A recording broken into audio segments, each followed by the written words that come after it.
Well, thank you for sitting down with me today to talk a little bit about your artwork and your time here at Modern West. And before I start, I just wanted to say that the residency here is something that was started several years ago by Modern West. It's important for Diane Stewart, who began the gallery, to not only have a space to show contemporary Utah artists, but also to help emerging and mid-career artists continue to develop their work and make connections and hopefully give them a chance to have a little space and take their work to a different, hopefully different level. And then also to provide the artists with a group of arts administrators and people that can hopefully help them to make those connections or work with them to overcome any sort of creative difficulties they might have and just kind of push along those lines to support local artists,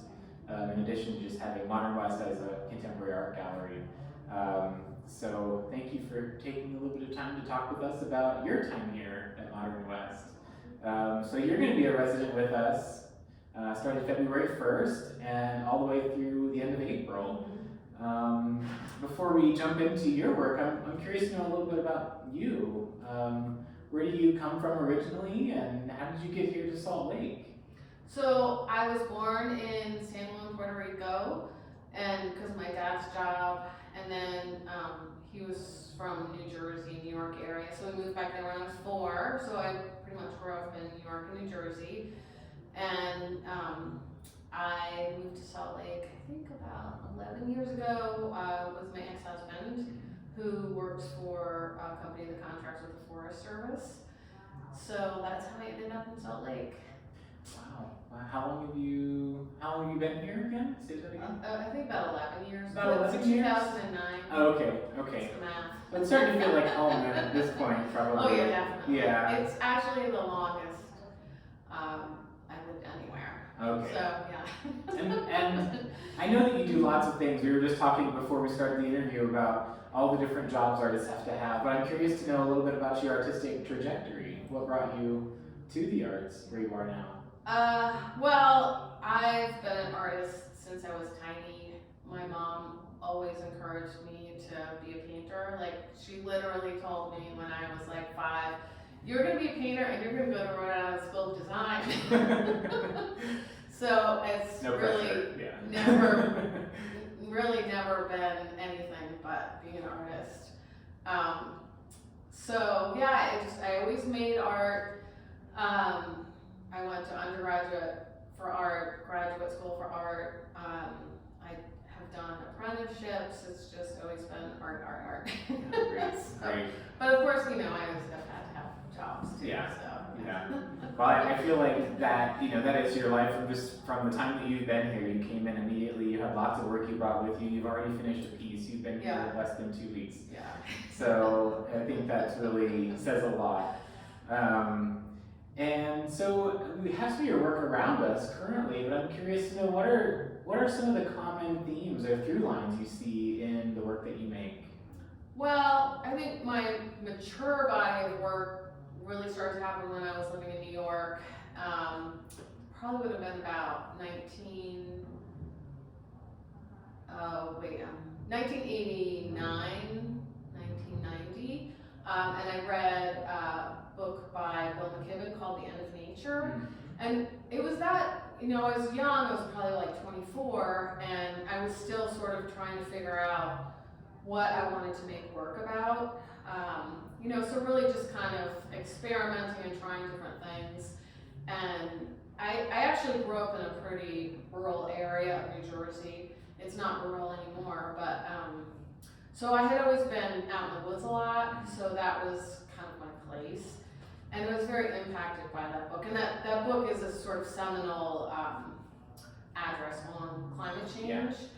And so I just was very influenced by that book, and I started wanting to paint natural forms, and I started to think about how we love nature so much that, we use botanical shapes and language for decor. And so on wallpaper, fabrics, myriad of sort of interior decoration uses, and how there sort of seems like there's a lot of hypocrisy in that because we want to surround ourselves by that, but then we don't really treat nature very well. So I thought that was a pretty interesting idea. And so I started painting patterns of natural forms.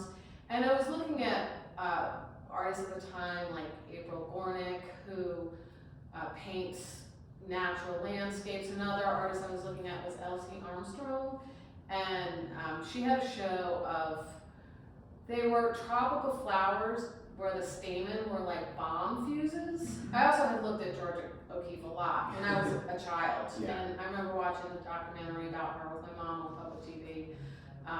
So that was definitely in my brain.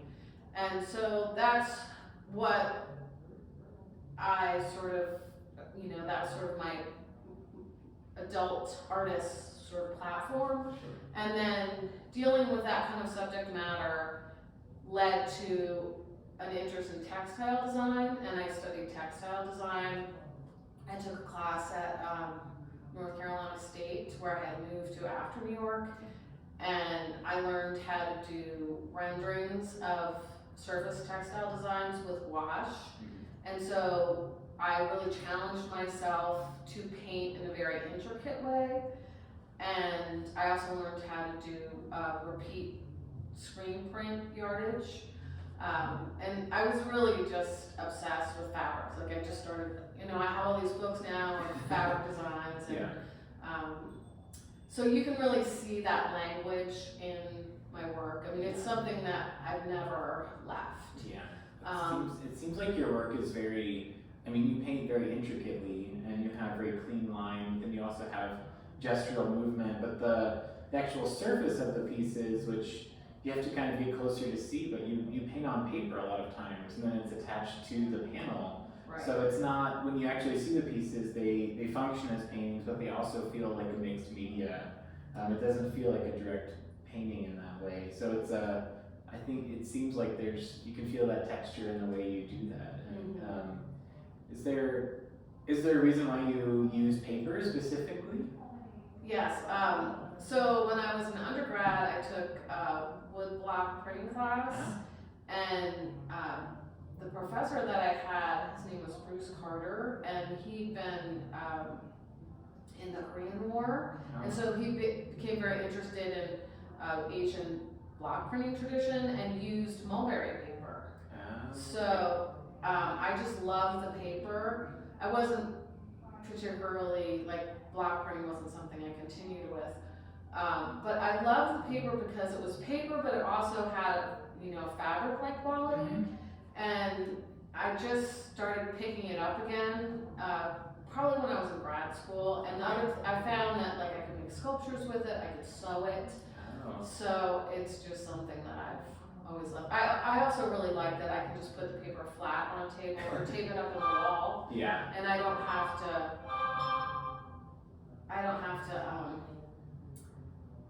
paint on an inch of canvas. Sure. Yeah. So. Not as restricted in your approach. It's kind of more free. Way. So with your time here, what are some of your goals? What are your intentions with your time here in residence? Well, it's kind of funny because I didn't think too much about my subject matter when I would start here. I think I was thinking more about how many pieces would I like to create and sort of what sizes. But it was the minute I came into this space, it was a fresh, clean space, and I was away from my home studio, and this whole sort of body of work immediately came about. And so I've kind of gone full circle back to this more botanical theme. I went through a whole period where I was making more abstract pieces that use this sort of language of fabric and sewing. And so I'm kind of going back to the decorative. I'm using a lot of metallics, so silver and gold, and who knows, maybe I'll do some copper too. Something that I used to be really scared to use because I felt like it was just too distracting, but now I've really embraced using the metallics, and so I'm having a lot of fun with that. One element that I started to employ, that I've played with a little bit, is this sort of teacup form, and so I'm thinking about decorative objects that quite often are embellished with botanical decoration, and so they're starting to have a relationship with these botanical forms, which, and I also should mention that the botanical forms, like these flower forms, I think of as kind of stand-ins for humans, for people, and that idea kind of came about. I had this idea of like monster flowers and this idea of empowering plants, and so I'm kind of letting the idea of the decorative, of accumulated objects that we use to suggest our status in society, and so I'm kind of playing with that idea of the china, precious, teacup, decorated with the plant forms, and then having them have relationships with the actual plant forms. And so there's a sort of psychology that is starting to go on. So it's very much they're very much a commentary on human psychology and sort of the way we operate.